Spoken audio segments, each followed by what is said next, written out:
आज आम्ही बाहेर जायचं ठरवलं. बाहेर कुठे ते तुम्हाला पुढे व्हिडिओमध्ये कळेलच. पण त्याआधी घरातली छोटी-मोठी कामं आवरून घेतली. त्यानंतर वेदला मी थोडासा खाऊ दिला खायला.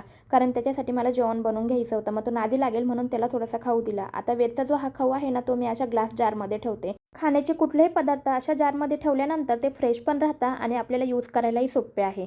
त्यानंतर मी वेदसाठी उपमा बनवायला घेतला. मग मी रेग्युलर पद्धतीनेच बनवते. वेद तिखट खातो त्यामुळे मी यात हिरवी मिरचीसुद्धा ॲड करते. वेदला मस्त खाऊ घातला आणि त्यानंतर आम्ही मॉलला गेलो.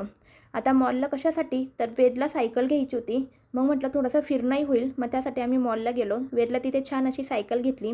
वेदनेसुद्धा तिथे छान एन्जॉय केला. तिथे प्ले एरियामध्ये वेद छान खेळला. आता ह्या व्हिडिओमध्ये मी दाखवलेल्या किचन रिलेटेड प्रोडक्ट म्हणजेच ग्लास जार आणि वेदची सायकल त्यांच्या लिंक्स मी यूट्यूब कम्युनिटी पोस्टमध्ये दिल्या आहे. आणि जर इंस्टाग्रामवर तुम्ही हा व्हिडिओ बघत असाल तर मला फॉलो करून लिंक अशी कमेंट करा. लिंक तुम्हाला तुमच्या DMमध्ये मिळून जाईल. व्हिडिओ आवडला असेल तर लाईक, शेअर, सबस्क्राईब नक्की करा. तसेच आपल्या इंस्टा चॅनेलला फॉलो देखील करा.